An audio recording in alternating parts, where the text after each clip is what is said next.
Hola, buenas tardes. Buenas tardes, estimado. Un saludo fraterno a todas las enfermeras y enfermeros de Chile que se encuentran conectados a través de la plataforma Zoom y a través de la plataforma de Facebook Live. Nosotros como Federación Nacional de Enfermeros y Enfermeras vemos la gran necesidad de tener capacitaciones con respecto a salud mental. Todos nuestros trabajadores eh, que estamos día a día ahí en primera línea dentro de los hospitales, es fundamental tener el apoyo y un manejo de la parte psicológica y en los ámbitos y las necesidades que nosotros tenemos. Eh, Nuestro director nacional, Jorge Vergara, participante del Departamento de Capacitaciones, eh, él gestionó a través del Hospital de Concepción y el Hospital de Penco y Lirquén, la participación del doctor Daniel Herrera, que es el de profesión psiquiatra. Así que vamos a dar inicio a nuestra primera cápsula de salud mental. Le doy el pase, doctor Herrera. Muy buenas tardes. Buenas tardes, Christopher y Jorge, por la invitación el día de hoy a hablar en esta cápsula de salud mental. La verdad que previamente hablábamos hace un rato con Christopher un poco acerca de esta situación que estamos viviendo, y obviamente también con Jorge, también un poco de cómo iba a ser orientado y un poco qué es lo que íbamos a conversar el día de hoy. Yo les decía de que esta es una situación que obviamente es primera vez que podemos hablar de que a nivel mundial, en cuanto al impacto que está, no solamente de la salud física con lo que sabemos y lo que estamos aprendiendo del COVID, sino también como con las consecuencias que está teniendo en nuestra salud mental. Eh, Obviamente yo creo que es algo de que si una no va con la otra, nuestra primera línea obviamente también se va a estar viendo afectada en relación a todo lo que en estos 2 meses, por lo menos acá en Chile, hemos estado viviendo y lo que se nos viene en los meses venideros. Eh, y claro, Christopher mencionaba algo muy importante de cómo históricamente también ha sido nuestra salud mental, de cómo la salud mental de una u otra manera ha sido como, por decirlo de una forma, el patito feo en relación al tema de los recursos, al tema de cómo también pedimos la ayuda, de cómo también finalmente accedemos a recursos tanto psicológicos como psiquiátricos, y también del tipo de la atención o la ayuda o el apoyo que le podemos brindar a nuestros propios funcionarios. Eh, si analizamos un poco el tema histórico y si vemos también un poco de cómo a nivel país hemos ido teniendo distintas circunstancias, yo creo que lo más reciente tenía que ver, no lo más reciente, pero el tema tenía que ver hace 10 años con lo que nos pasó con el tema del terremoto, del 27F, y obviamente de cómo muchos, yo recuerdo que nosotros brindamos mucho apoyo, mucha ayuda a muchos funcionarios de primera línea en relación al estrés postraumático. Y que de una u otra forma yo creo que si pensamos un poco las consecuencias, claro, vimos a posteriori en los meses que estuvimos trabajando, toda la presentación de una serie de cuadros clásicos de estrés postraumático, del tema de síndromes ansiosos, de crisis de pánico, trastornos depresivos, pero que de una u otra forma culturalmente sabemos o estamos más o menos preparados en relación a algo que cada cierto tiempo estamos viviendo. Si hablamos de una historia más reciente, en octubre ya estábamos viviendo el estallido social y con todas las consecuencias también que está trayendo en relación a muchos de nuestros usuarios, muchos de nuestros funcionarios en relación al tema del desplazamiento, al tema de recordar situaciones con estrés postraumático, situaciones que pudieron haber vivido hace 40, 50 años en relación a su propia infancia o adolescencia, o situaciones geopolíticas que también de una u otra forma recién estábamos saliendo de esto. Y con todo lo que implicaba, con todo lo que estábamos pidiendo en relación al tema tanto de salud pública, con el tema de educación, con algo de que sabíamos de que en marzo nos estábamos preparando para algo que se nos venía, que era el plebiscito y lo que iba a pasar el 26 de abril. Conjuntamente, yo creo que cuando comenzamos a ver y comenzamos a darnos cuenta de lo que estaba pasando en China en diciembre, en enero, yo creo que nadie se esperaba, lo mirábamos como muy lejano, como que algo que, claro, como que estaba pasando literalmente al otro lado del mundo, y que comenzamos a ver que ya en Europa empezaba a tener todas las consecuencias. Pero aún así yo creo que lo veíamos como todavía algo muy lejano, hasta que hace 2 meses, en marzo, nos estalla esto en la cara, y con todas las situaciones que hemos estado viviendo. Y de cómo desde ahí, en relación a nuestra primera línea, comenzamos todos a prepararnos y a empezar a pensar cómo íbamos a estar de una u otra forma trabajando y luchando por algo de que todavía está en desarrollo.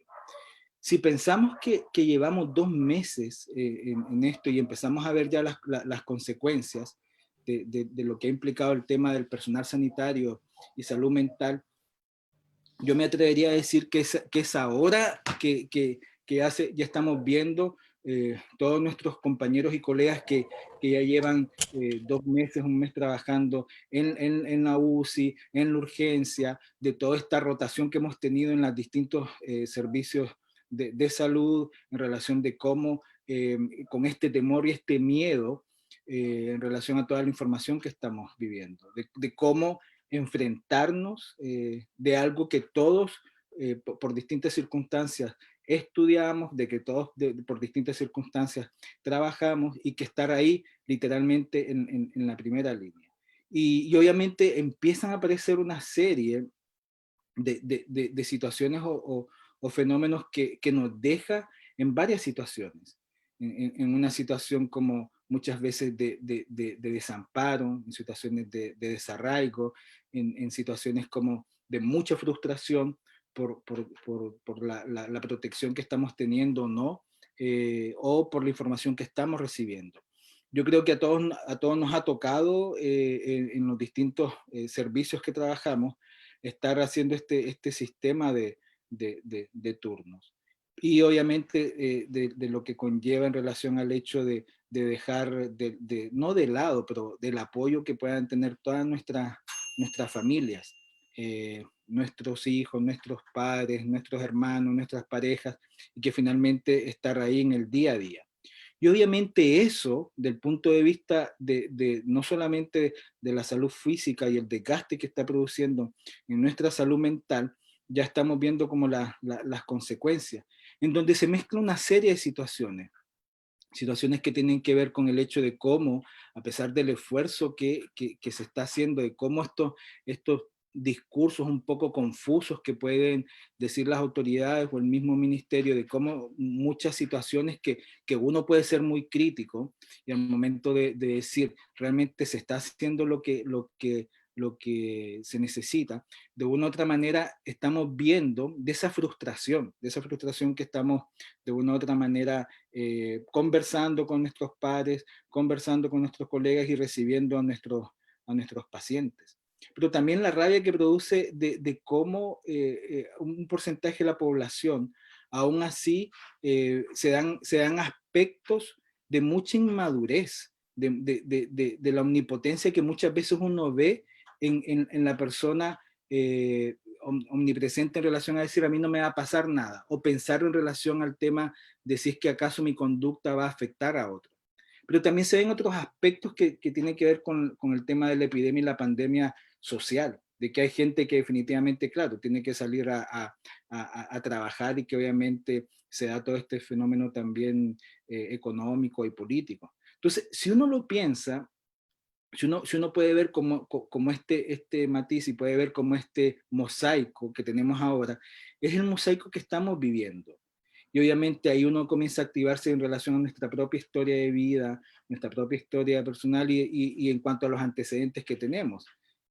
Sabemos el desgaste que produce, el burnout o el quemarse en el trabajo, de lo que produce siempre, tanto en la salud pública. De cómo obviamente en los últimos años nuestros usuarios, los pacientes, han ido entendiendo un poco más el concepto de empoderarse, de está bien de poder decir de que todos tenemos deberes y derechos, pero que muchas veces da la sensación de que se olvida también el tema de sus propios deberes y cómo finalmente también nos sentimos expuestos a ese tipo de situaciones. Entonces, yo creo que todo eso ha ido mermando y está apareciendo esta punta del iceberg en relación al tema de nuestra salud mental, de cómo ya comenzamos a ver muchas molestias o comenzamos a ver mucha sintomatología, que yo creo que la podemos dividir como en varias, en varias etapas. Una, probablemente los colegas o los compañeros que ya venían con alguna patología previa en relación a cuadros previos de ansiedad o de depresión o trastornos adaptativos o incluso trastorno por estrés postraumático, probablemente muchos de ellos están apareciendo síntomas de recaída, ya sea que estén con tratamiento, ya sea que muchos de ellos, incluso sus propios médicos o psicólogos ya estén dando casi procesos de alta, pero que empieza a aparecer mucha sintomatología desde el punto de vista fisiológico. Pero también hay un porcentaje que tiene que ver con gente que tal vez no tenía ningún antecedente previo, que es lo mismo en relación a, si lo pensamos al tema del COVID-19, en relación de que tal vez gente que no tenía ninguna patología previa, ¿cómo puede llegar a infectarse? Y aquí pasa lo mismo, porque probablemente hay gente que nunca había consultado un servicio de salud mental y cómo de una u otra forma o de alguna manera también comienza a estar el tema, que yo diría, si uno tuviese que buscar o clasificar o categorizar o dimensionar dónde aparece la mayor cantidad de molestias o de síntomas, yo diría que es en el área de la ansiedad. ¿Y por qué de la ansiedad? Porque la ansiedad tiene que ver con esta sensación de esta preocupación excesiva y recurrente en relación a preocupaciones de la vida diaria cotidiana. Y tiene que ver con esta sensación de la pérdida de control, por toda la incertidumbre que produce toda esta información que estamos recibiendo.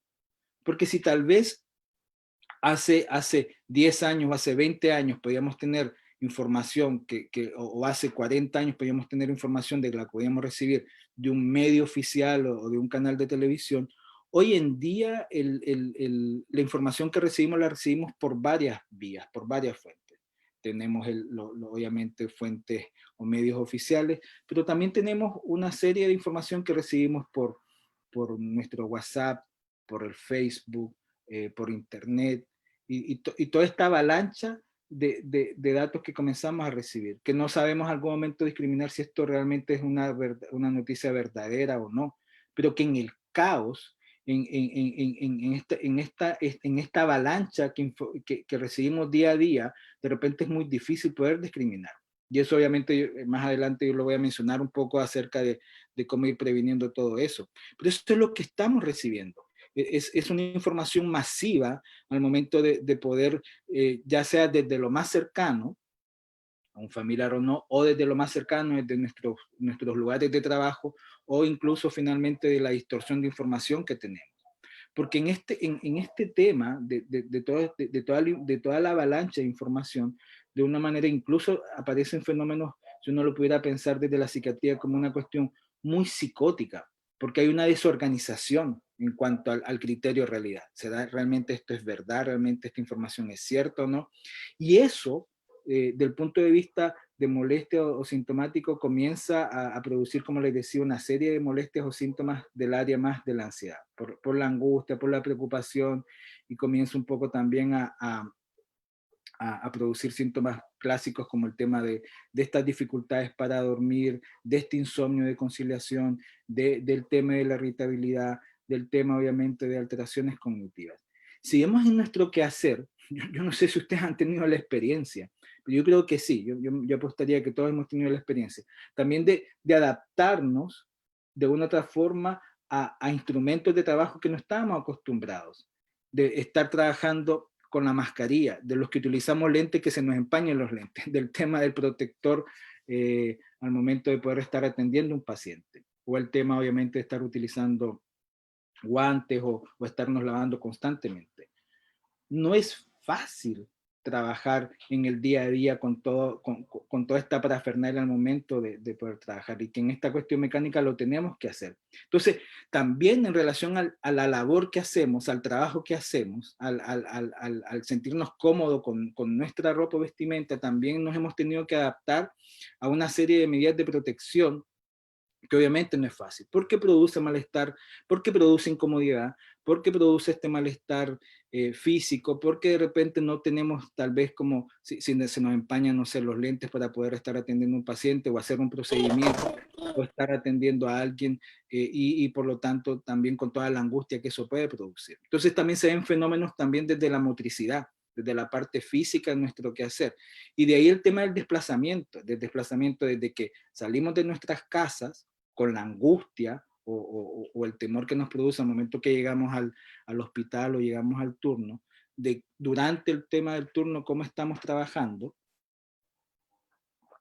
y después cuando salimos de nuestros turnos o de nuestras labores y llegamos a nuestras casas, donde nos espera nuestra familia.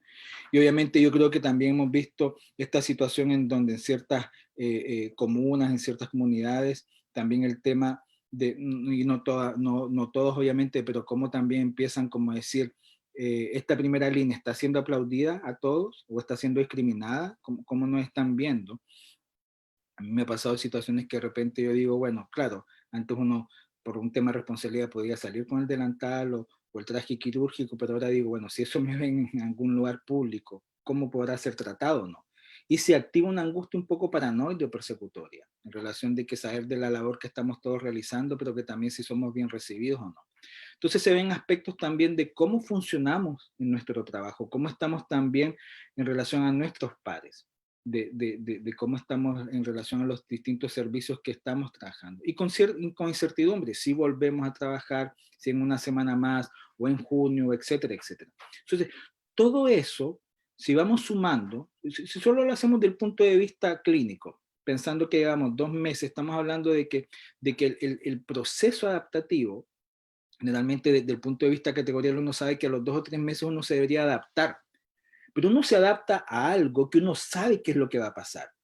Pero aquí no estamos adaptando a algo que nos está produciendo incertidumbre y que no sabemos qué va a pasar este mes, o qué va a pasar el día de mañana, o qué va a pasar en 15 días más. Por lo tanto, el proceso adaptativo se comienza a prolongar, y probablemente ese proceso adaptativo ya no es tan adaptativo, porque es el día a día. Es en una situación del día a día que nos enfrentamos en relación a decir, ¿y si me llego a enfermar o mi compañero de turno se va a enfermar o si recibo un paciente? Yo conversaba con el día de ayer que tuvimos una reunión de trabajo en el hospital con una de las enfermeras que trabaja con nosotros, que estaba de turno en urgencia, y ella me contaba, pucha doctor, me decía, hace como 2 semanas, claro, tuvo que evaluar un paciente y después se enteró que el paciente era COVID positivo. Me decía, fueron 2 o 3 noches de no poder dormir pensando, y con toda la somatización que uno comienza a hacer, que si lo duele la cabeza, que si está con alguna molestia en la garganta, que si está con algún malestar, como decir, ¿te estaré infectada? ¿Me habré infectado yo? Y si eso va a pasar, obviamente, ¿cómo voy a poder reaccionar? Entonces, todo ese tipo de situaciones, de una manera ya nos está influyendo a todos en nuestra salud mental. Y obviamente, como les comentaba, con este tema de la aparición de molestias, que ya comienzan a afectar en distintas etapas en relación a nuestros compañeros de trabajo, de poder estar o menos tolerantes o más irritados o llegando a nuestras casas y obviamente también de llegar o muy cansados o llegar muy agotados. Y claro, y también poder un poco de cómo en nuestras familias, en nuestros hogares, en nuestros lugares que llegamos después de nuestras labores, también cómo nos están recibiendo.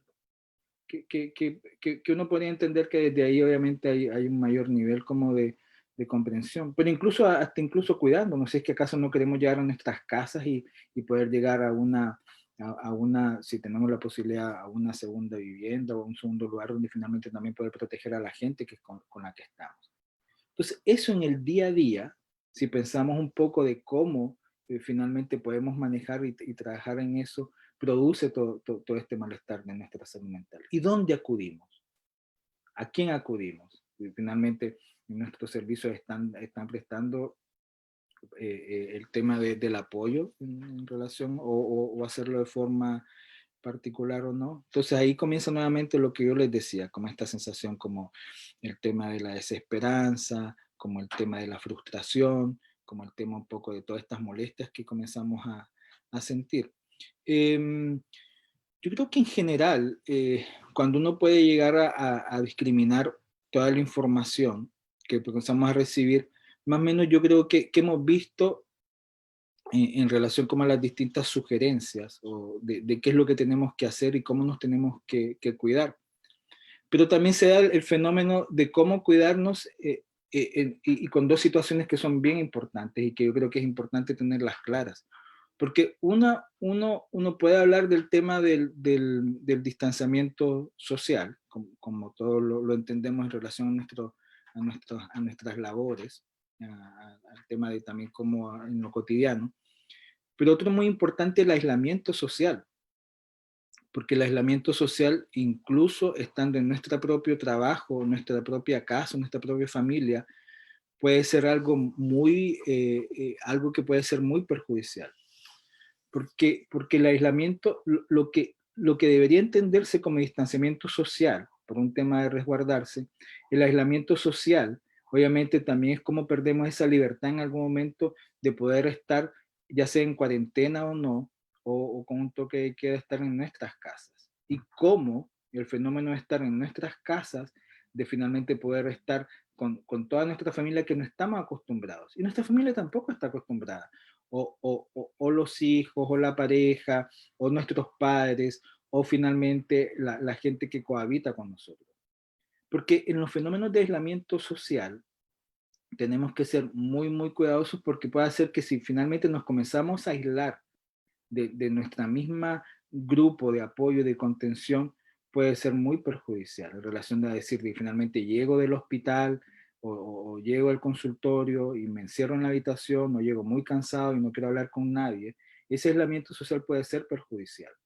Y obviamente es como comenzar un poco, de una u otra forma, a activar todo esto que estamos haciendo, como toda esta nueva realidad en relación a contactarnos con nuestras familias, con nuestros padres, por estas plataformas tecnológicas, ya sea por Zoom o ya sea por WhatsApp u otro tipo de plataformas, pero que de una u otra manera también hay una pérdida, porque si lo hablamos del punto de vista hay una pérdida de la libertad al momento de poder decir, pero ya no puedo ir tal vez al negocio o tal vez no puedo ir a alguna actividad física que realizaba o ir a visitar a mis padres o ir a visitar finalmente a los amigos o a la familia.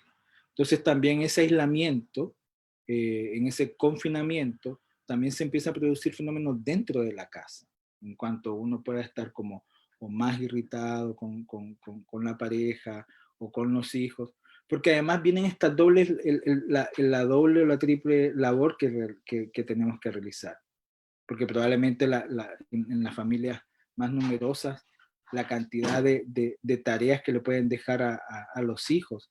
Yo creo que no sé si ustedes lo han visto, yo creo que el sistema educacional no estaba preparado un poco para empezar a mandar una cantidad de tareas a los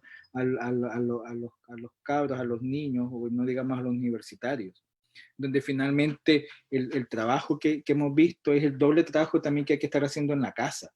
Entonces, hay que estar en primera línea en el hospital o en el consultorio, hay que estar en primera línea en nuestras casas, hay que estar apoyando finalmente también a nuestros hijos, a nuestras parejas, a nuestros padres. Entonces, todo eso va produciendo ese tipo, como yo les decía, como de desgaste, esta situación finalmente como opresiva y frustrante.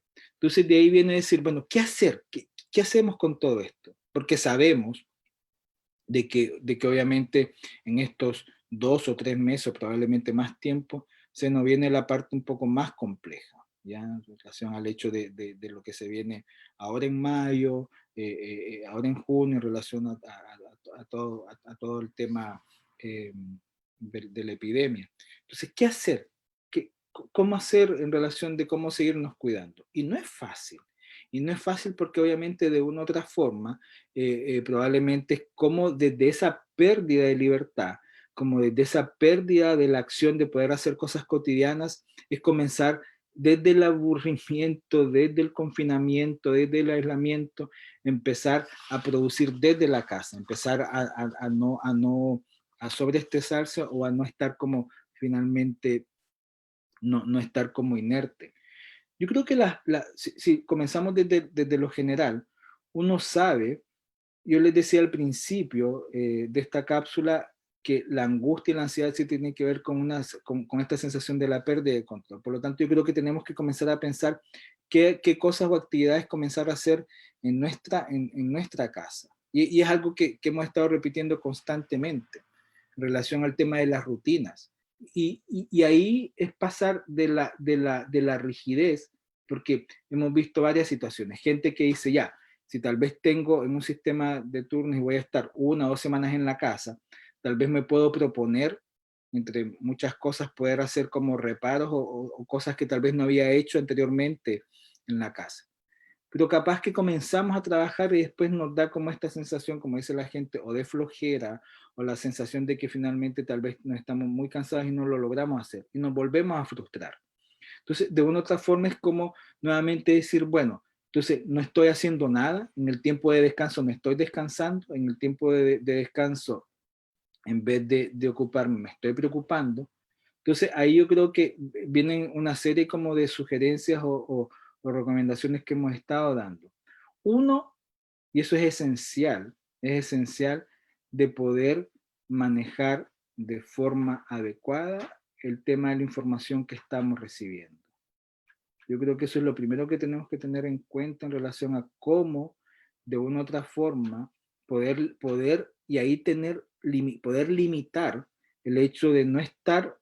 Yo creo que en general la mayoría de la gente lo ha ido de más a menos, poder limitar la cantidad de información que tenemos, la cantidad de información que tenemos en nuestro Facebook, la cantidad de información que tenemos en nuestros grupos de WhatsApp. Cuando de repente, no sé si les pasa a ustedes, que uno no revisa la información tal vez en unas 2 o 3 horas y empieza a ver que hay 300 mensajes. Eso es realmente una cuestión que uno dice, 300 mensajes o 200 mensajes que uno no ha leído y que realmente se empiezan a repetir en grupos. Entonces, yo creo que el tema de limitar esa información es esencial, de ojalá controlar al momento, tal vez, si antes de cuando nos levantamos, tal vez de poder decir, ya voy a leer alguna información oficial, tal vez del lugar donde trabajo o de la comuna donde vivo, en relación, claro, al tema epidemiológico, como esa información oficial. Eh, y claro, y poder discriminar cuál es el medio en donde uno va a recibir esa información, si va a ser un medio oficial, si va a ser un medio por Instagram, si va a ser un medio por Facebook, porque el sobreinformarnos finalmente también crea esta situación, como les digo, caótica e incluso psicótica, porque obviamente hay una distorsión del criterio de realidad. Entonces, lo primero es ojalá comenzar a limitar la información que estamos recibiendo. Y si la podemos idealmente hacer, es tal vez limitarla en horarios específicos. En la mañana cuando nos levantemos y tal vez ya sea casi cada 8 horas, y tal vez al mediodía cuando vamos a almorzar y en la noche cuando nos vamos a acostar. Pero idealmente no más de eso, porque si nos levantamos y del momento que nos levantamos, ya sea que estemos en la casa o que estemos en nuestros lugares de trabajo, o nuestros fines de semana de descanso, nuestros días de descanso, y estamos 24/7, finalmente ese exceso de información no va a ser contribuyente. No va a ser contribuyente porque finalmente va a crear una sensación más caótica de que finalmente no lo vamos a poder discriminar. Entonces yo creo que eso es importante porque eso, nuevamente vuelvo a insistir, eso es algo que sí depende de nosotros, es una variable que depende de nosotros al momento de poder controlar, de cómo podemos controlar esa información. Volvemos a insistir, control, el tema de uno poder tener el control de ciertas variables. Información es una variable que nosotros podemos controlar, ¿ya? Y poderlo ver en relación a 2 o 3 medios. De ahí el tema de la casa, volvamos a la casa, en relación a decir, bueno, ¿qué actividades poder hacer? Y yo creo que ahí depende un poco en relación al hecho, y que lo hemos estado haciendo, yo lo he visto mucha gente que lo está haciendo entre amigos y pacientes, el tema de la actividad física y no implica el hecho de armar un gimnasio, ¿no? Bueno, como somos, yo creo que somos campeones en memes, en información que recibimos. Uno de los memes que yo leía hace poco es que decía, armé el gimnasio en mi casa e incluso no voy. O sea, hay gente que incluso ha armado gimnasio y que se ha comprado trotadora, que se ha comprado elíptica, que se ha comprado todo, y así como paga la membresía del gimnasio y no va por 6 meses, así se arma gimnasio en la casa y tampoco lo está utilizando. Entonces yo creo que también tenemos que irnos con cuidado en eso, porque finalmente, mira, hay una situación, si uno lo piensa, el tipo de actividad física, hay una actividad física que si uno solamente realiza 7 minutos 3 veces a la semana, si uno lo googlea en relación, si 7 minutos de trabajo, si lo vean en inglés es como 7 minutes workout o trabajo de 7 minutos. Y son cápsulas de 7 minutos de ejercicios que si uno puede realizar 3 veces a la semana, de a poco finalmente es un tema que lo podemos comenzar a hacer.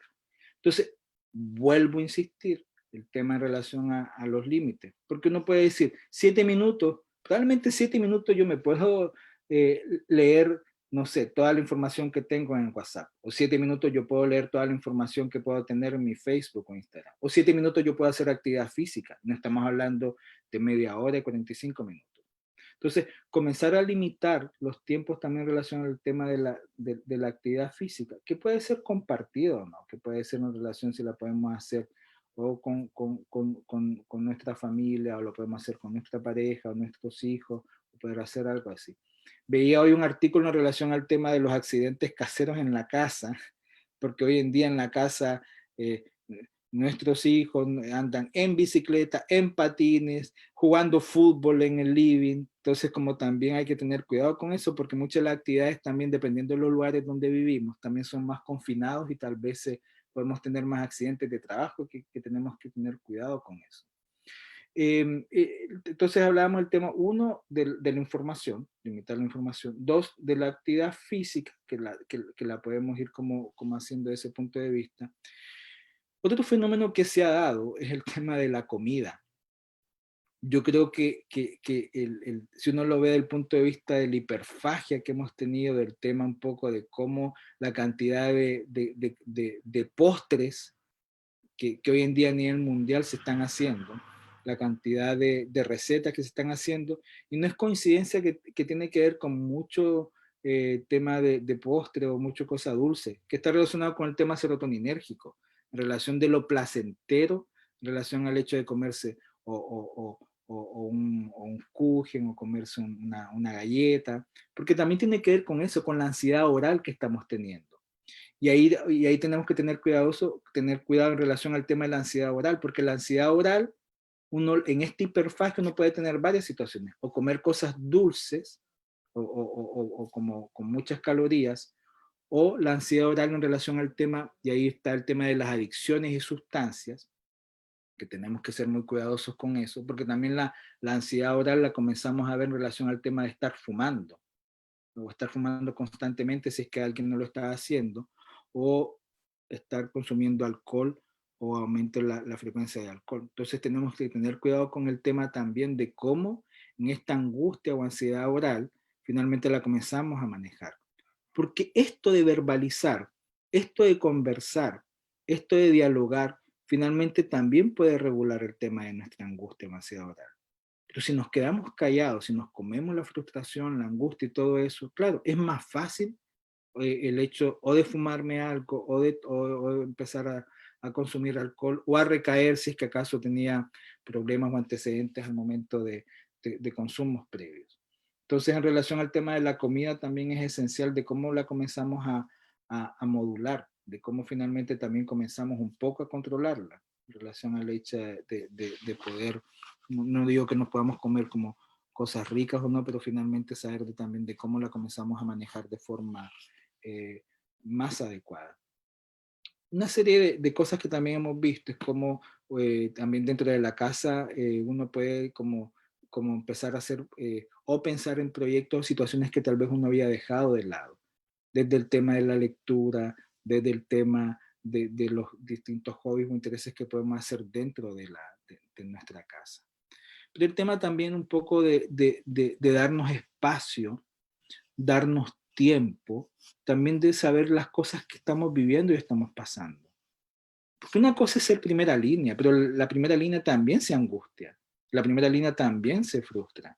Y eso también finalmente, como dicen los terapeutas ingleses, el holding y el handling, la contención emocional de que finalmente podemos recibir de parte de nuestra familia, nuestros amigos, también es válido de una u otra forma. De tener esas situaciones en donde finalmente uno puede tener un día muy agobiante y poder llegar a la casa y que finalmente alguien nos pueda como acoger en relación a esa situación muy frustrante que podemos sentir. Entonces obviamente también de tener esos espacios dentro de la casa, de podernos también contactar con nuestros padres si finalmente están como en una situación como de riesgo, o nuestros hijos o nuestros amigos, y cómo hacer como este tipo de actividades. Porque probablemente vamos a pasar cumpleaños o fechas especiales o situaciones que finalmente vamos a estar dentro de nuestras casas, y cómo finalmente poder desde ahí, como en este tema de la creatividad. Ahora, ¿qué pasa si todo eso no está funcionando y seguimos presentando molestias o síntomas? Entonces ahí yo creo que ahí finalmente es pensar si es que vamos a necesitar de alguna ayuda un poco más profesional, un poco más dirigida, ya en relación si vamos a necesitar algún apoyo más terapéutico o algún apoyo más farmacológico, ¿no? Porque si uno realiza este tipo de acciones y aún así hay persistencia de mucho malestar, mucha sintomatología, yo creo que sí tenemos que evaluar la necesidad de pedir apoyo o ayuda profesional, porque de una u otra forma finalmente si no nos puede complicar más, tanto en nuestro quehacer del día a día como en el tema de la convivencia en nuestra casa o con nuestra familia. Entonces son varias situaciones que finalmente se comienzan a dar, ya sea dentro o fuera de la casa. Porque aquí yo creo que tenemos que activar un poco lo que se habla de la teoría de la mente, de pensar en el otro. Porque yo creo que desafortunadamente en estas situaciones de crisis podemos empezar a ver fenómenos que realmente también hasta cierto punto nos pueden avergonzar. ¿En qué sentido? Si yo tengo, no sé si la certeza, pero tengo cierta seguridad de que si a mí no me va a pasar nada, pero puedo cuidar al otro, y ese cuidar al otro significa o no ir al mall, o no exponerme, en esta capacidad de pensar en el otro, de mentalizar, finalmente puedo decir, bueno, con mi acción de no hacer, finalmente estoy cuidando al otro. Y desafortunadamente estamos viendo que esa acción tan simple de cuidar al otro, de decir, pero si a mí no me pasa nada, bueno, si no me pasa nada, también tengo que cuidar al otro. Y esa acción tan simple hemos visto que en muchas situaciones, recientemente lo que había pasado en esta fiesta en Maipú de 400 personas, o este tema de los fines de semana largos, en esta omnipotencia de decir, bueno, pero si a mí no me va a pasar nada, pero ¿qué pasa con el otro? ¿Qué pasa con el otro en relación a mentalizar, a cuidarnos? Entonces yo creo que eso también, a veces uno puede sentir un poco de desesperanza en relación al hecho de saber de cómo con nuestra acción, con nuestro cuidado, con nuestra conducta, también estamos cuidando al otro. Porque de eso se trata, de también cómo cuidar al otro, a nuestro familiar, a nuestro compañero de trabajo, a nuestro vecino, y que no es fácil. Porque tal vez es frustrante saber que nuestro vecino no está cuidando, o nuestro compañero no, o de repente nuestro hijo no lo está haciendo. Entonces uno dice, bueno, pero entonces, ¿por qué si el otro está saliendo, por qué yo no salgo? ¿Por qué no lo hago? Y ahí finalmente es un poco regular el tema de la impulsividad y la frustración. ¿Por qué es frustrante? Es frustrante pensar que de repente de una u otra forma hay personas, y eso va a ser así, que no nos van a cuidar, de que tal vez finalmente en conductas o acciones temerarias también van a perjudicar al otro. Entonces de una u otra forma se va viendo como ese tipo de situaciones. Sí, eso un poco pensando el tema de la, bueno, y un poco también un poco de las situaciones que hemos visto, también en relación al hecho de de la gente que ha estado trabajando de forma directa en las distintas UCI o UTI, y con el drama, el tema del dolor en relación al tema de las distintas pérdidas que se están viviendo. Entonces, claro, yo creo que ahí finalmente también yo creo que cada unidad de salud, cada equipo también tiene que ir pensando de cómo no olvidarnos de nuestras primeras líneas, de nuestros funcionarios, de saber de que finalmente ellos también tienen que tener esos espacios. Es un poco Christopher, Jorge.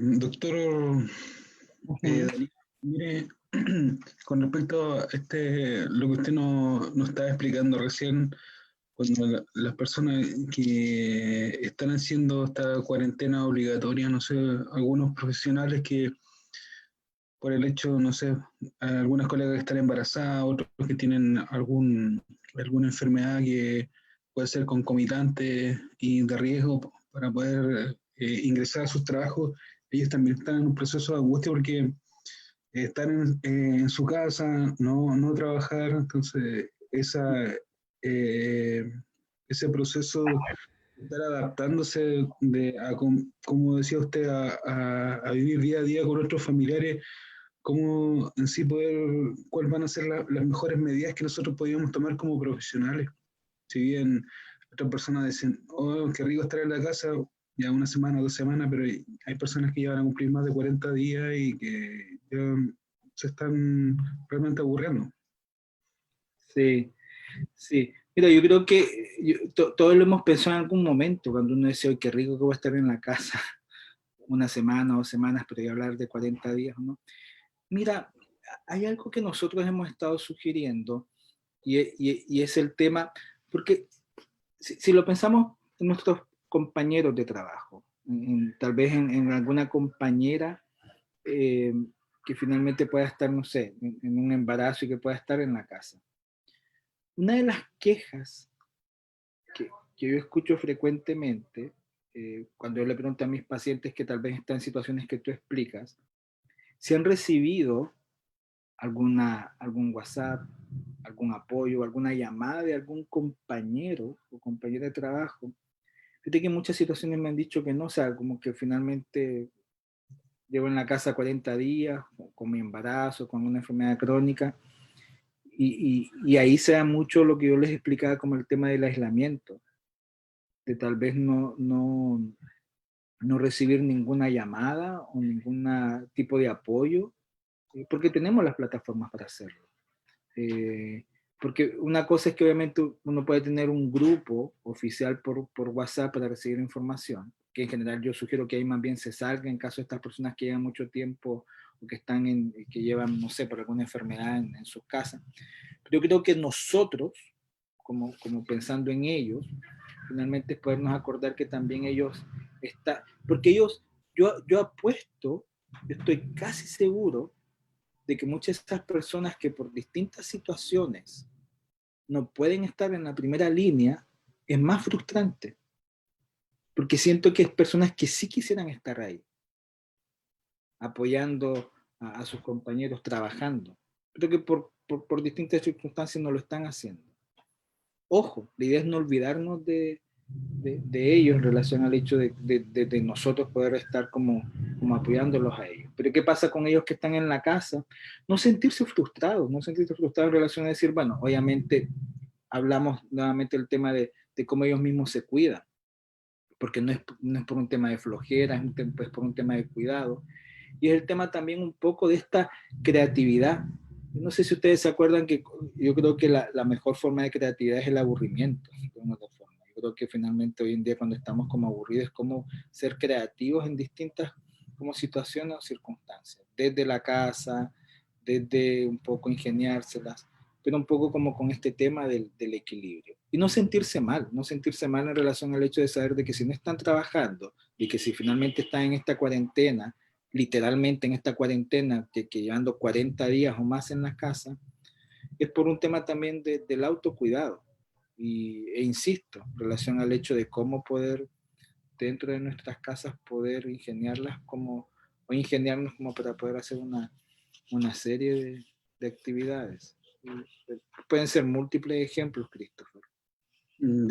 Finalmente es como también va a depender de nuestras características de personalidad. Hay gente que es más creativa en relación al tema de manualidades, o de lectura, o de escritura, o de música, o sea, no es como una receta de cocina, va a depender un poco de habilidades que tal vez por situaciones de tiempo o falta de, no las podemos hacer, ¿te fijas?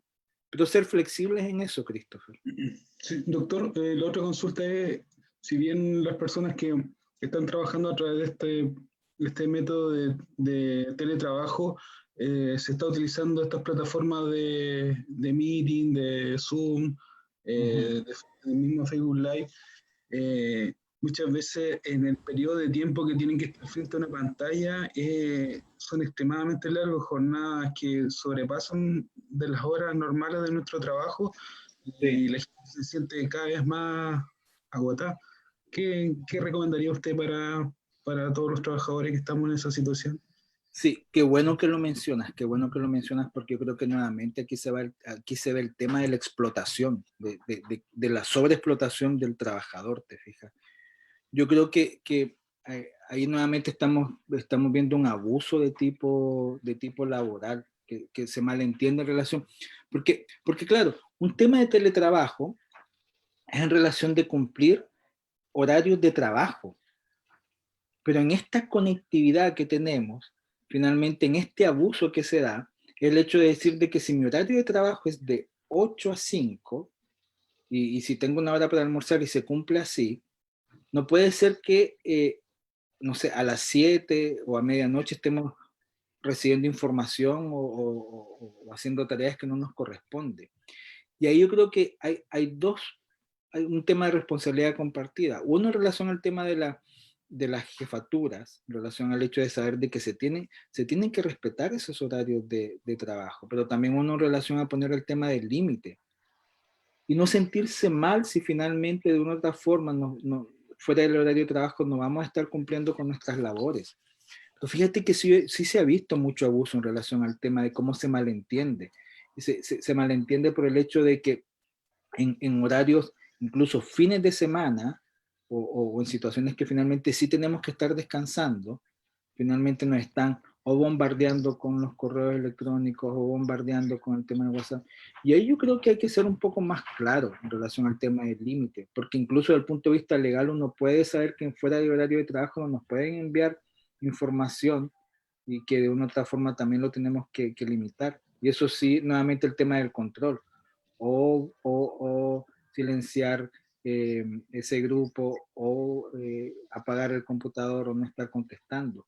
Y no porque seamos irresponsables, sino porque somos responsables en relación al hecho también de en qué momento cumplimos ese horario de trabajo, que lo tienen que entender las jefaturas, que lo tienen que entender las autoridades, pero que también lo tenemos que entender nosotros. Pero sí, es algo que la verdad es una queja constante en nuestro ámbito, en los distintos ámbitos. Porque yo también lo he visto con algunos colegas, cuando de repente, no sé, tenemos que hacer muchas recetas, y muchos de ellos yo he visto que la receta, no sé, cuando uno ve que a qué hora se conectó, no sé, la receta a las 10, 11 de la noche. Yo he conversado con él y decía, a esa hora, si esa hora tú deberías de estar durmiendo, por último, si estás despierta, no te conectas al sistema para estar haciendo la receta. ¿Cuál es el objetivo? O estar viendo, si finalmente también, si uno en esta cuestión de que tiene que estar 24/7 presente, está haciendo ese trabajo, finalmente también estamos contribuyendo a la explotación acerca del otro. Entonces, yo creo que es una cuestión de cómo también uno empieza a fijar límites de nuestros horarios de teletrabajo. Porque probablemente vamos a seguir con mucho tiempo con ese tipo de modalidad. Esto podría generar no sé, una sobrecarga, un burnout en el trabajador si Sí, se... sí. Ya hay estudios que describen eso, el burnout del teletrabajo.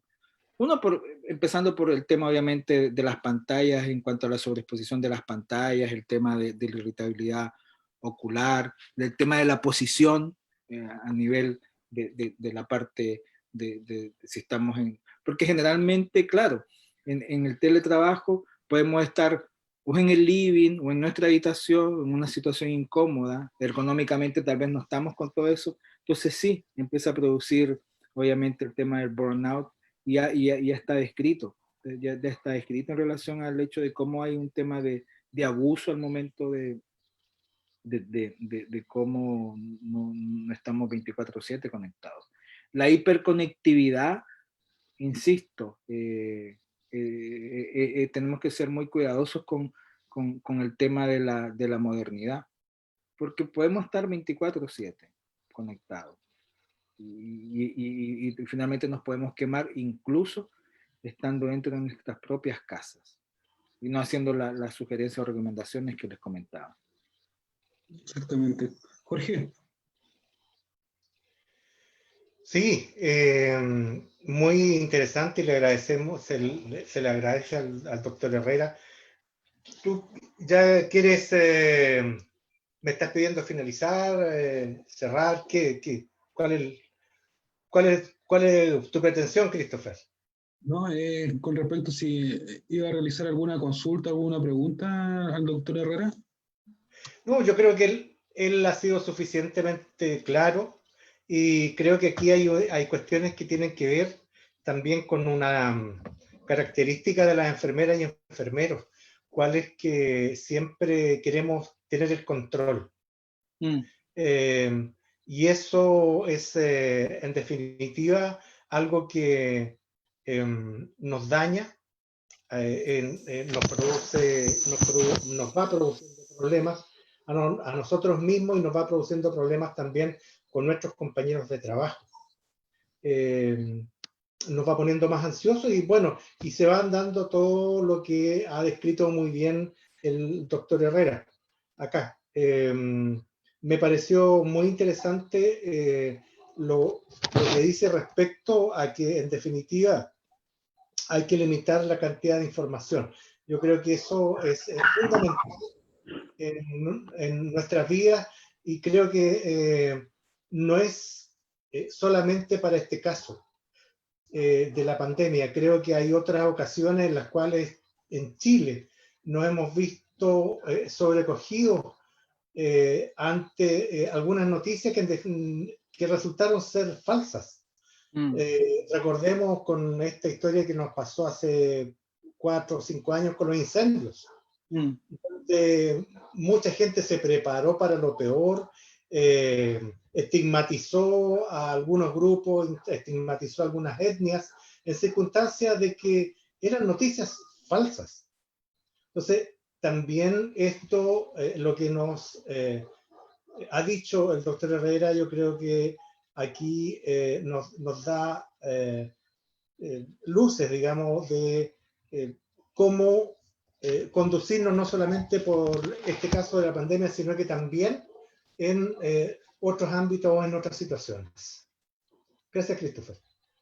Muchas gracias, Jorge. Bueno, antes del cierre, agradecer nuevamente al doctor Herrera por su presentación, por todo lo que nos clarificó con respecto a cómo debemos manejar el tema del estrés,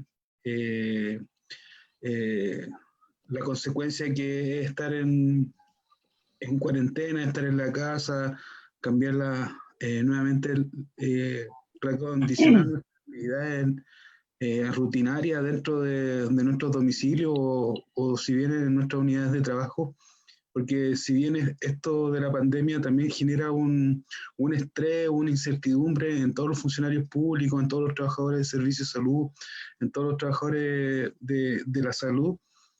Si bien en cualquier momento nosotros podemos contaminarnos o adquirir esta enfermedad y no sabemos si después vamos a poder continuar con vida, como muchas veces estamos expuestos, pero tratamos de utilizar todas nuestras EPP, todos los que nos pueda proteger, pero no todo 100% manejable. Sí. Así que, Christopher, disculpa, Christopher, Sí. hay preguntas, hay algunas personas que quieren preguntar. Yo también quería hacer una pregunta, pero Parece que hay personas que quieran preguntar. Por ahí dice, pido la palabra. ¿Sí? Cristian. Cristian dice que pide la palabra. ¿Sí? Cristian. Sí, hola. Hola, Hola. buenas tardes. Hola, ¿qué tal? Mi nombre es Cristian Arevalo, soy enfermero de Tierra del Fuego, de Porvenir. Ah, mira. Mucho gusto. ¿Qué tal? Ha sido súper grato escuchar al doctor y ver que esto nos pasa a todos, pues a nivel nacional nos está pasando. Me pasa en particular que estoy en teletrabajo y tengo que hacer seguimiento de los positivos, negativos, de los sospechosos y tengo que darle el resultado a todo aquello. Pero lo que he podido percibir es que, por ejemplo, los trastornos del sueño, de la alimentación, se ha dado más en funcionarios que han estado en algún proceso de cuarentena, más que en los pacientes. ¿Cachai? Y ha sido súper complejo porque de repente los criterios que se han ocupado para poder, no sé, realizar el diagnóstico, te dicen es fiebre, odinofagia, céfalo, y no se presenta, no se ha presentado así. Entonces, ha resultado como un poquito extraño y resulta extraño también la percepción de repente de riesgo. Ustedes saben lo que ha estado pasando en Punta Arenas, que es un pic gigantesco.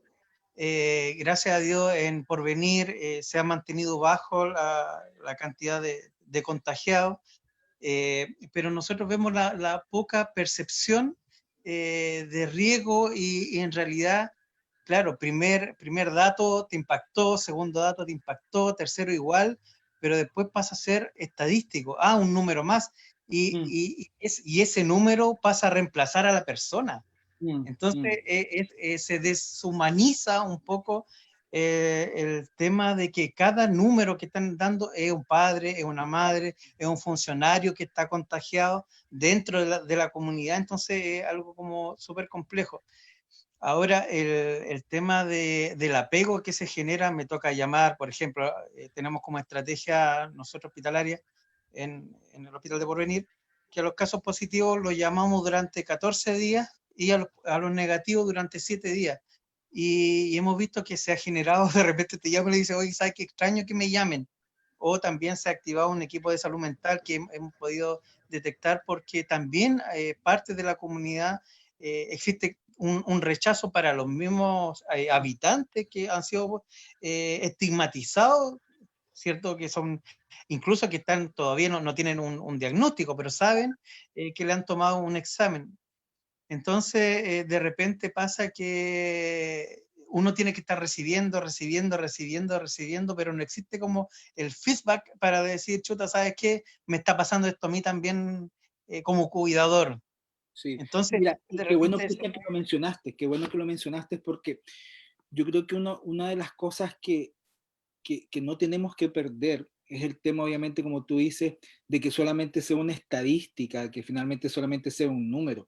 Porque fíjate que la labor que tú realizas, que ustedes realizan, que nosotros realizamos en este acompañamiento, porque yo no sé si ustedes recuerdan cuando, no sé, hace 25, 30 años, cuando se dan los primeros diagnósticos de VIH, y cuando muchas veces le decíamos a nuestros pacientes lo desgarrador, porque prácticamente era una sentencia de muerte en relación a decir usted es VIH positivo y no hay nada para usted. Y un poco, Cristian, tú lo mencionas por el hecho del acompañamiento en relación al hecho de decir, pucha, si usted es positivo o si no, lo vamos a estar acompañando 7 o 14 días. Pero ese es el fenómeno que Christopher lo mencionaba y también, porque finalmente uno se convierte en cuidador. O sea, tú eres el cuidador de eso. Entonces, ¿qué empieza a pasar con el burnout que está descrito con los cuidadores de pacientes, ya sea con alguna enfermedad crónica o no? Y ahí obviamente es un poco, mira, aquí hay algo que no es fácil tocar, que es un tema de cómo con esta epidemia, esta pandemia, nos estamos contactando con un tema que es difícil para muchos de nosotros, que es el tema de la muerte, que es el tema de contactarnos con la muerte, porque Christopher lo decía hace un rato, decir, bueno, hoy estamos acá, y mañana. Entonces, no es fácil hablar porque finalmente te estamos hablando de nuestras pérdidas, de nuestros duelos, de situaciones del punto de vista también de nuestra historia y del acompañamiento en relación de cómo finalmente podemos estar acompañándonos y del temor que tenemos en relación al hecho de decir, bueno, pero estoy acá y mañana. Entonces sí, yo creo que en este acompañamiento también, a propósito de las sugerencias que yo daba, es un poco también de que ustedes puedan tener esos espacios también de no solamente quedarse con el síndrome de cuidador, te fijas, porque a la larga finalmente puede ser contraproducente en relación a que a la larga ese cuidador finalmente sea, no, esto es un número más, es un tema de estadística, y no es don José, no es don Cristian, no es don, te fijas, la señora Juanita, como finalmente poder acompañarlos con eso. Y eso, para mucha gente finalmente es muy positivo, ¿no? Pero también un poco también de saber de que Cristian está acompañando, ¿te fijas? Y no perder que no solamente sea el enfermero, sino también no perder el tema de lo individual que puede ser, de no perder la identidad. Porque pasa mucho con el fenómeno, Jorge lo sabe muy bien, con el fenómeno de la etiqueta en relación a nuestros pacientes psiquiátricos. Porque perdemos identidad. Ahí viene el esquizofrénico, el bipolar, el neurótico. Entonces Exacto. pierde identidad el otro. Aquí viene el COVID positivo. Entonces, ojo, Sí. es importante en relación, y qué bien que lo mencionaste, Cristian. Doctor Herrera, tenemos dos consultas de la plataforma Facebook.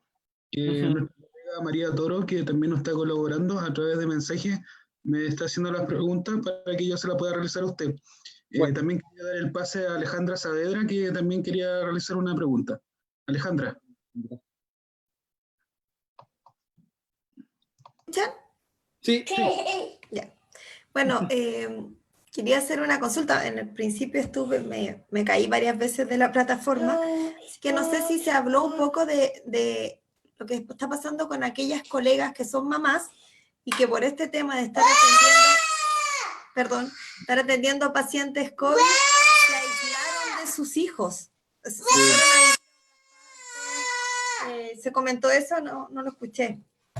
La verdad que solamente lo toqué superficialmente porque Christopher mencionaba en relación, más que todo a las mamás en relación al hecho de, ya sea que están embarazadas o no, pero sí, yo creo que pasa el tema de cómo, en este caso, el doble trabajo en relación a nuestras colegas mamás, te fijas, al hecho de finalmente cómo poder lidiar con el tema de dejar, porque ahí está el tema del apego, ¿te das cuenta? El tema de cómo que un apego seguro que uno puede tener con un hijo cuando son más chicos o no, se vuelve como un apego muy ambivalente en relación al hecho de saber de que uno puede llegar como con angustia, puede llegar con temor, incluso con irritabilidad, te fijas, y yo creo que sabemos un poco de cómo lo esencial puede ser el tema del apego al momento de poderlo trabajar o consolidar con nuestros hijos en la primera infancia, ¿no?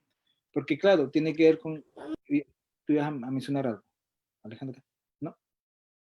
Lo que pasa es que también, aparte de las enfermeras mamá o de las funcionarias mamá, existe que hoy día los niños pequeños en neonatología y en pediatría se hospitalizan, y en muchos hospitales, que en el caso de mi hospital de Arica, las mamás no pueden entrar. Ok, entiendo. Por el tema de que no se aceptan visitas. Entonces es súper preocupante igual eso, yo creo, un poco por el tema del primer apego que tienen que tener, sobre todo los neonatos, o sea, no pueden recibir lactancia materna. Entonces, esa parte igual me gustaría saber cómo se puede ayudar a esas mamás, porque nosotros de alguna forma como enfermeras tenemos que ayudar también a los pacientes, al entorno, cómo ayudar un poco a esas mamás para que puedan tener un poco más de nexo de conexión, cómo lo pueden hacer, qué herramientas le podemos entregar, porque es algo súper difícil. Mamás llorando fuera del hospital ha sido súper difícil para las colegas también de neonatología y de pediatría, porque son orden ministeriales y que en el fondo no pueden ellas tampoco pasarla a llevar. Mira, Alejandra, acuérdate algo de siempre en relación a los trabajos reparatorios que uno puede hacer tal vez semanas o meses, en este caso con los hijos. Mira, obviamente uno entiende que hay cosas teóricas en relación a lo que tú mencionas, al tema del apego, que uno debería decir, claro, en un neonato la madre debería estar ahí presente, con el tema de la lactancia, con el tema de que esté ahí presente, pero por estas distintas circunstancias puede hacer que obviamente ella no va a estar porque no puede estar. Mi sugerencia es al momento de poder conversar como con esa mamá, decir que si bien es cierto por un par de días o de semanas, tal vez ella no va a estar ahí presente, porque no lo puede estar, que no olvide y no olvidar de que, porque incluso de adulto, muchos de nosotros hacemos trabajo reparatorio semanas o meses después con nuestros hijos. Y no es un trabajo perdido. O sea, si no lo puedo hacer ahora, no lo puedo hacer un par de semanas más, que lo pueda hacer en un mes más o en un par de días más, va a ser igual de valioso que lo haga ahora. Porque también hay que pensar que en esa angustia ella también se la puede transmitir a sus hijos, ¿te fijas? Entonces, darle a entender de que no es un tiempo perdido, de que finalmente lo que uno quiere también son madres lo suficientemente estables emocionalmente. Porque si es una madre muy angustiada, si es una madre muy desesperada, también eso lo va a transmitir. Y finalmente la idea es que una madre tiene que ser lo suficientemente estable emocionalmente, que es fácil decirlo, te fijas, pero finalmente es un poco como tener ese espacio. Y decir que en esa estabilidad, probablemente en un tiempo más ella va a poder trabajar en el apego. Y tal vez no va a ser algo tan bien como en el momento, pero semanas o meses después, te fijas. No es un trabajo perdido. Claro. Doctor Herrera, Dime. una de las preguntas que hacen los colegas acá dicen, considerando el caso de las enfermeras que se suicidaron en Italia, ¿cómo identificar los factores de riesgo en nuestros colegas? Sí, bien. Mira, hay factores importantes ahí, yo lo mencionaba. Cuando hay compañeras o hay colegas y que tienen antecedentes previos, ya sea que hayan presentado un episodio depresivo, ya sea en la infancia o adolescencia o en la adultez, lo más probable, o existe una alta probabilidad de que pueda presentar una recaída o una recurrencia si es un nuevo episodio. Entonces yo creo que hay que pensar, primero identificar si ha habido episodios previos, porque obviamente el riesgo aumenta en compañeros y compañeras que hayan tenido episodios previos. Mira, mucha de la sintomatología que se llega a presentar en las recaídas, el primer síntoma de recaída de un episodio depresivo no es el tema del ánimo propiamente tal, es lo que se llama un despertar o un insomnio despertar precoz. Generalmente cuando uno se despierta 2 horas antes de lo habitual. Si uno se despierta, por decirte un ejemplo, a las 7, que a las 4 o 5 de la mañana ya esté despierto. Son de los primeros síntomas de recaída de los episodios depresivos que uno tiende a ver. Y no del insomnio de conciliación, que suele ser más que todo con el tema de la angustia. Entonces, uno es el tema de si hay antecedentes previos en relación al hecho de si ha habido episodios previos depresivos. 2, si pensamos en un tiempo de marzo a la fecha, si ha habido una persistencia de síntomas todos los días, desánimo, tristeza, irritabilidad, alteraciones del sueño, alteraciones del apetito, más de 2 semanas todos los días seguidos, porque no estamos hablando que un día yo me sienta mal, después al día me sienta bien, y eso puede ser mucho de inestabilidad emocional. Pero si hay persistencia de síntomas, más de 2 o 3 semanas, todos los días seguidos, ojo, eso es una señal de que finalmente probablemente algo está pasando con el tema anímico, en relación de que finalmente acuérdense que el episodio depresivo comienza a ser como una bola de nieve que se comienza como a agrandar. Y ahí, a ver, en el tema hay algo muy doloroso. Cuando nuestros pacientes desafortunadamente se suicidan, cuando cometen ese acto, tiene que ver por el dolor en relación al tema de la tristeza y el abandono. Y si hablamos un poco del tema del aislamiento social, que es distinto del distanciamiento social, Si vemos que un colega, una compañera ya no nos contesta la llamada o no se comienza a conectar o se comienza a aislar, tenemos que tener cuidado con eso. Porque el tema de la depresión tiene que ver con un tema de dolor, lo doloroso que es sentirse deprimido o angustiado. Y en el tema del suicidio tiene que ver obviamente con el tema de la pena que produce el abandono, la situación que está pasando. Entonces sí, antecedentes previos, persistencia de síntomas más de 2 o 3 semanas todos los días, y que obviamente toda esta sintomatología vaya en aumento. Sí. Y la otra consulta, doctor, dice, ¿qué opina de las terapias alternativas para tratar el shock postraumático una vez que pase el COVID, y cuáles recomendaría usted?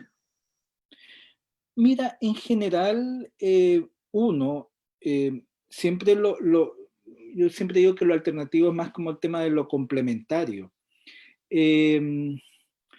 Yo creo que hoy en día, bueno, tenemos que pensar que la persona que vamos a consultar o acudir igual también tiene que estar, así como todos estamos certificados, también que estas personas estén certificadas, ¿te fijas? Hoy en día hay muchas alternativas que tienen que ver con el tema del Reiki, con el tema de yoga, con el tema de biodanza, con el tema de muchas terapias de relajación. La verdad que es un sinnúmero de terapias como complementarias.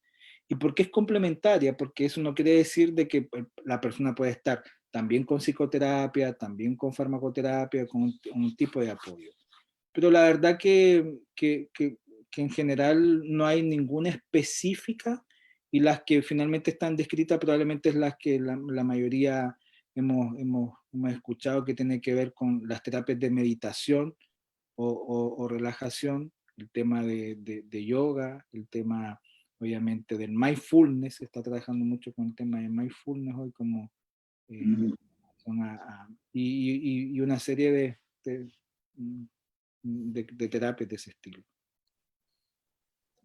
Yo pues, doctor Herrera, agradeciendo su presentación, el apoyo que hace usted a la Federación Nacional de Enfermeras y Enfermeros de Chile, con esta cápsula de salud mental. Para nosotros es bastante bueno, para así ir mejorando y cómo canalizar o poder pesquisar estos signos, estos síntomas que muchas veces nosotros podemos ver que puede ser parte de la rutina, y esto puede estar generando una depresión que día a día nos va a llevar a generar algo más patológico, y así poder desencadenar hasta llegar a un burnout. Eso, doctor. Muchas gracias de antemano, un abrazo a la distancia, agradecer a Jorge Vergara por la instancia de poder contactarlo a usted y de poder realizar más cápsulas de salud mental, porque es bastante importante. Agradecer su tiempo. Hay un colega que quería consultar acá algo, Mateo. Si puedes reiniciar tu micrófono. No, era aplaudir la presentación, por eso estaba colocando el dibujo ese. Y agradecerle al doctor su presentación. Bueno, gracias, Mateo, muy amable. Así que eso, doctor, muy agradecido por todo. Jorge, de Alejandra, de María Toro, de Jorge Vergara, de Mateo Galleguillo, del Departamento de Comunicaciones e Investigación de FENACENF, y de todos los colegas que estuvieron conectados a través de la plataforma Zoom y de Facebook Live. Eso, agradecer. Bueno, cuídense, muchas gracias por los tips. Así que ahora a llamar a los amigos, a los compañeros, que muchas veces lo hacemos y se sienten olvidados. Así que gran dato, y eso lo deberíamos hacer. Nosotros en la unidad de paciente crítico le estábamos solicitando que se hicieran más apoyo psicológico dentro de nuestro hospital. Si bien todavía no se ha implementado porque por el tema de seguridad, de que algunos psicólogos, psiquiatras tienen que ir a intervenir dentro de los servicios, sería bueno que a nivel nacional puede haber alguna indicación por parte de los mismos psiquiatras para ver cómo poder ir abordando este tema. Doctor Herrera, no sé qué opina usted al respecto. Mira, la contención emocional y el apoyo lo podemos hacer todos. Yo creo que el hecho del momento de nuestros lugares de trabajo, yo creo que todos, siempre vamos a encontrar colegas, amigos, compañeros que van a tener más algunos que otros, más capacidad de contención emocional. Yo entiendo obviamente que habemos profesionales que obviamente podemos brindar algo más técnico, pero también podemos ser primera línea en el apoyo, de preguntarle al compañero en el día a día de cómo estuvo su día, de cómo estuvo su turno, de cómo ha estado en este tipo de situación. Y no en el tema de solamente salir del paso, sino que yo creo que muchas veces la primera contención emocional la podemos hacer desde nuestro compañero de trabajo, compañera de trabajo. Entiendo obviamente que después obviamente uno puede hacer cosas más específicas. Pero tú lo mencionaste, Christopher. Yo creo que ojalá, si podemos pensar en cosas positivas que nos pueda dejar toda esta situación que está pasando a nivel mundial, es recordar el tema de la vulnerabilidad, de que en esta situación de crisis que estamos viviendo, de que finalmente acordarnos del que está al lado, de nuestro compañero, de nuestra compañera, de la persona que finalmente también estamos en el día a día. Yo creo que ojalá que si podemos quedarnos como con ese mensaje en relación al hecho de que una vez que volvamos a cierta normalidad, el tema individual no quede ahí finalmente como en nuestro metro cuadrado. Y eso comenzarlo a practicar desde ahora, te fijas. Desde este preciso momento. A los colegas que se encuentran conectados, quería pedirles si pueden encender sus cámaras para tomar una imagen, una foto, antes de finalizar. Jimena Esparza, Margarita, Cristian, Daily Áviles, Gabriel, Elba, Tania Herrera, Carolina López, Daniel Herrera, Carolina Morgado, Rosa Vives, que se ve una imagen de trasfondo, Patricia Vivar, para poder tomar un screenshot a la imagen y para poder publicarlo en nuestras redes. Eso, doctor. Bueno. Muchas gracias por todo. Nos vemos. Nos vemos. Cuídense harto. Chao. Gracias. Bueno. Chao, gracias Daniel, muy gentil. Chao, Jorge, que estén bien. Gracias, nos vemos. Bueno. Chao, chiquillos, muchas gracias. Chao, Jorge, gracias por todo. Chao. Gracias, doctor. Nos vemos. Nos vemos.